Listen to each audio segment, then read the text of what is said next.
Thank you very much, Dr. Birol, for this introduction. I will take you now through some of the key findings of this Global Energy Review that gives us a picture of what happened in 2024 for all fuels, for all technologies, and for all regions. I would like really to invite all of you, actually, we are publishing today not only the entire report, but really a trove of statistical data, and I invite you all to go and look at it for yourself.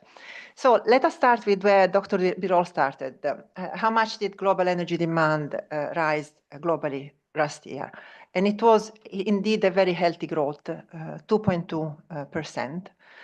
Is this a lot? Is it little? So if you compare it with the average over the past decade, it's a very healthy growth. Over the past decade, we had an average growth of around 1.3%, and now in 2024, 2.2%. So let's try to understand the components and the reasons of this growth. So if we compare with GDP, energy demand grew a bit less than GDP, although, as Dr. Birol mentioned, a healthier economic growth last year, a bit above what we had over the past decade, definitely contributed to the healthy increase in energy demand. But if you want to find one reason, here you have it, is really electricity. Electricity grew very strongly, grew well above GDP, and there are very clear reasons why that happened. First is our economies are increasingly becoming dependent to electricity through digitalization. First and foremost, we have had very robust growth in investments in data centers, for example. The second reason is that electricity using equipment, from electric vehicles to heat pumps to all of sorts of things that we are using to electrify our economies, are growing in a very, very healthy manner. And it was the case in 2024 too. And third, as Dr. Birol mentioned, 2024 broke a lot of records in terms of weather, certainly in terms of record temperatures, extremes, and those really also helped through cooling needs to push up electricity demand. So if you understand how this worked, actually a very simple number, a very clear number, electricity demand and what we needed to produce this electricity demand actually accounted for 70% of the increase in total energy demand. So what did we use to fuel all this additional demand? You can see here, actually, all of the fuels grew. Very clearly, renewables led the way in meeting this additional demand growth, followed by natural gas, then coal, oil, and nuclear. So we see all of the fuels contributing to this demand growth. Maybe two additional points before moving to which regions contributed to the growth. First, if you look by fuels, temperatures played a particularly important role for one fuel, coal.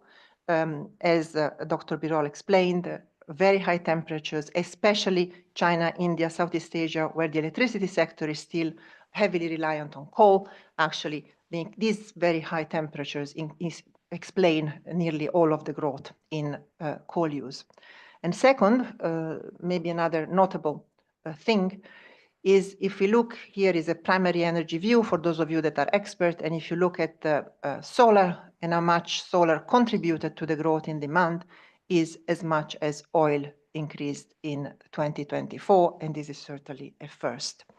So which countries contributed to the growth? Here you see it very clearly. Emerging market and developing economies accounted for 80% of the growth in demand. You have countries going very fast. This is the case for India, Southeast Asia in general. So the fastest growth, it really moved to Asia.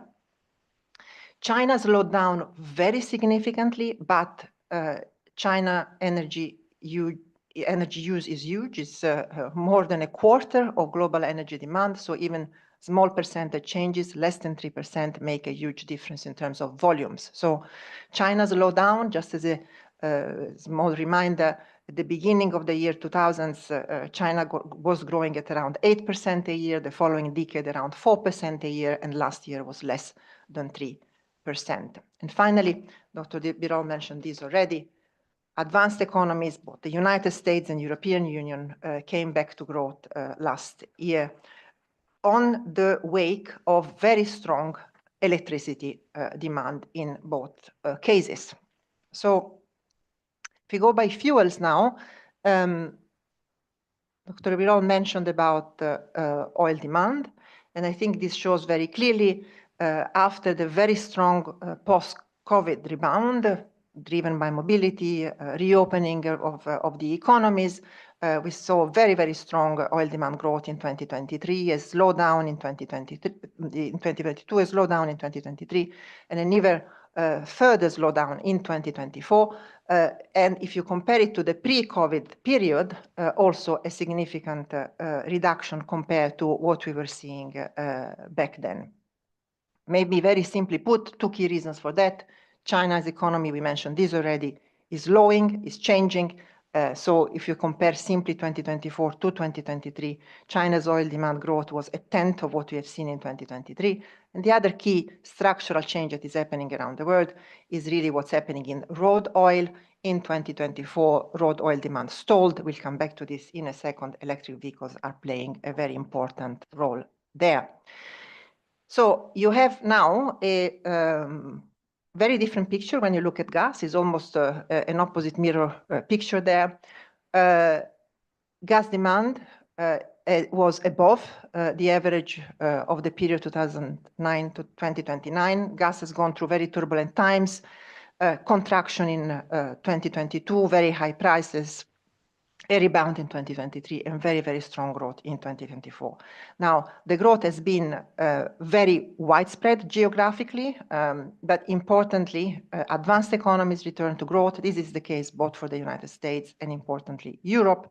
But where you see there, very, very strong growth in emerging markets and developing economies outside of China, where both industrial needs on one hand and electricity needs, which we touched upon already, grew very, very strongly.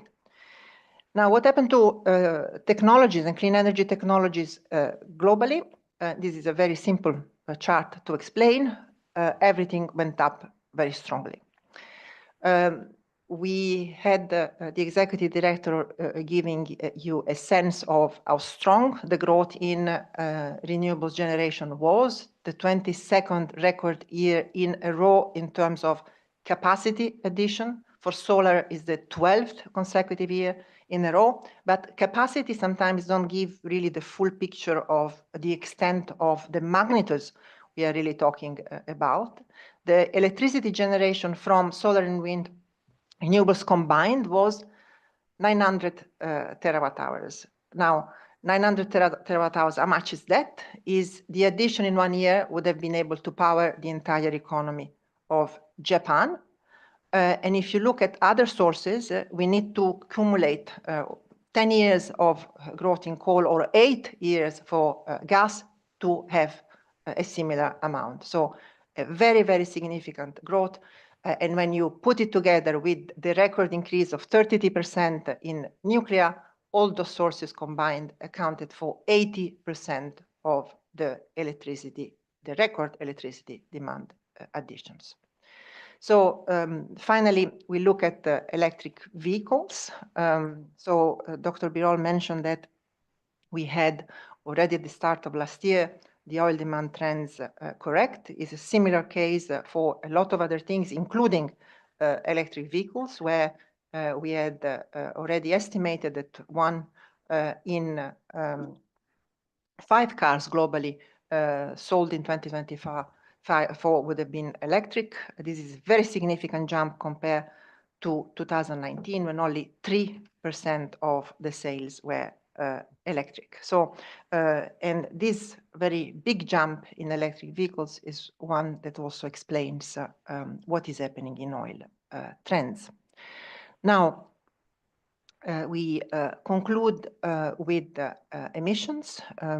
So how much did emission grow? They grew 0.8%. So if you compare it with the energy demand is a very significant decoupling. Demand was growing at 2.2%. So the reason is simple. We have seen a very large increase in renewables, in nuclear, in low emission technology. So, but if you take a longer view, what you're seeing is that, in fact, the last century, if you look at GDP and CO2, they were really rising hand in hand, 1-to-1. We started seeing a decoupling at the beginning of this century, where CO2 started growing more slowly compared than GDP. This trend was confirmed in the period of the past decade, and this year, last year actually, even a stronger decoupling. Let's understand this a bit better by region and the causes of that. First, there is a real absolute decoupling happening already in certain regions of the world, in particular advanced economies. Advanced economies have been seeing a declining trends in emissions for several years, and we are now at levels of emissions that advanced economies had 50 years ago, with an economy 3 times larger. We see emissions slowing down very significantly in China. China grew, we said, around 3%, but the emission, the energy growth was 3%, and emission grew only 0.4%. This goes back again to something Dr. Birol mentioned. The Chinese economy is transforming, and over half of the growth in Chinese energy was actually clean energy.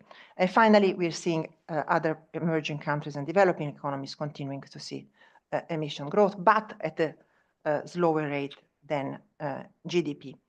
Now, at the root cause of this decoupling, there is one simple thing, and is the deployment of clean energy technologies. It's solar, wind, electric vehicles, heat pumps, and so on. So if you look at the amount of emissions we put in the atmosphere, the increment from 2024 to 2023 was around 300 million tons. And if you ask how much it would have been if we did not have all this clean energy technology in the system, it would have been 2.6 gigatons more.